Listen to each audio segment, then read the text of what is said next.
I bet you didn't know your cruise control could stop working because of a simple brake light. Let's break down the most common causes and easy fixes. If your cruise control suddenly stops working, start with the basics. First, check your brake lights. In many Hyundais, if a brake light bulb is out, the cruise control won't engage. Replace any blown bulbs and try again.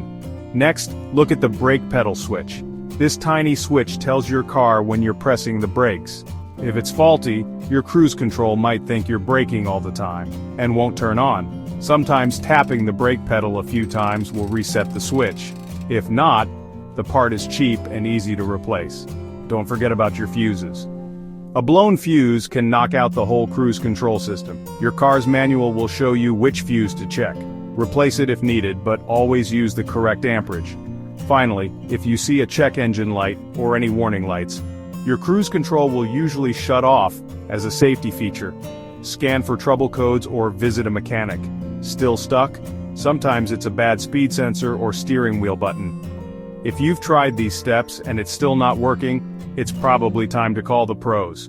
So next time your Santa Fe's cruise control won't cooperate, start with these simple checks. You might just save yourself a trip to the shop.